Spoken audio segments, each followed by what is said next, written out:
ہاں جی دوستو، رچرڈ گرینل نے اس حکومت کے ناک میں دم کر دیا ہے۔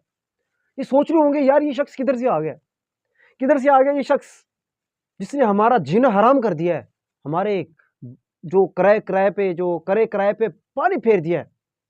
ہماری ہم نے اتنی محنت کی، ہم نے اتنا ظلم و ستم کیا، ہم نے کیا کچھ نہیں کیا، ہم نے عدالتیں خرید لی، ہم نے سب کچھ کر لیا، ہم نے سب کو بند کر دیا، ہم نے فارم 47 بنا دیے، اور ان سے جو ہے نا الیکشن بھی ہم نے چھین لیا، چوری کر لیا، ڈاکے مار لیے، سب کچھ کر لیا۔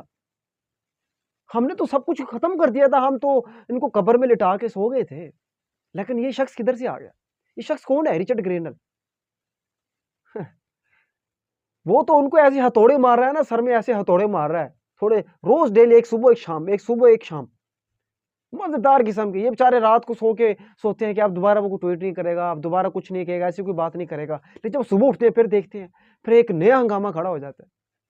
اب جناب نے انٹرویو دے دیا پورا، اور انٹرویو میں کیا کہتا ہے کہ جو عمران خان جو ہے، یہ جتنے بھی جو اس کے جو مقدمات ہیں سب جو ہے نا جھوٹے مقدمات میں وہ جیل کے اندر ہے، جھوٹے مقدمات۔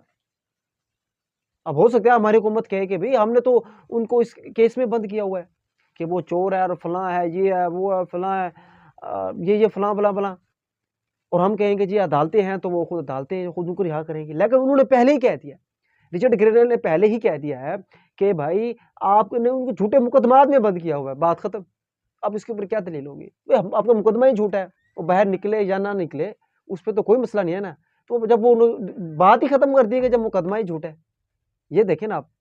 تو یہ صورتحال ہے دوستو۔ اور پھر اس نے یہ بھی کہا، اس انٹرویو کے دوران انہوں نے یہ بھی کہا کہ جو عمران خان صاحب جو ہے نا، یہ کوئی روایتی سیاستدان نہیں ہے، وہ پہلے کرکٹ کھلاڑی تھا ایک، وہ اور اس کے اندر سپورٹس مین شپ ہے، وہ ایک عام پاکستانی کی آواز ہے۔ تو مطلب سیم وہی باتیں جو آج کا جو ایک پاکستانی سمجھتا ہے، وہی باتیں رچرڈ گرینل نے کی ہے۔ تو کیا بات ہے جناب، پاسبان مل گئے کعبے کو صنم خانے سے، جن لوگوں نے خان صاحب کی حکومت کو گرایا تھا، انہی لوگوں میں سے ایک شخص کھڑا ہو گیا اور کہتا ہے کہ جی انہی لوگوں میں سے کہ نہیں، خان صاحب سچا ہے۔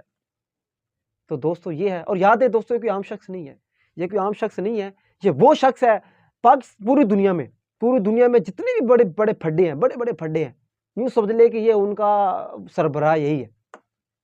ڈونلڈ ٹرمپ کے بعد اگر میں یہ کہوں دنیا میں جتنے بھی پھڈے ہیں تو ان کو دیکھنے والا یہ رچرڈ گرینل ہے۔ تو ان پھڈوں میں دیکھ لو پاکستان کے پھڈے بھی شامل ہیں۔ تو خیر اب کیا کہہ سکتے ہیں، بہت سی باتیں ہیں کرنے والی، تو فی الحال اتنا ہی۔ آپ دوستوں کی اس کے اوپر کیا رائے ہے کمنٹ سیکشن میں ضرور بتائیے گا۔ بہت شکریہ، اللہ حافظ۔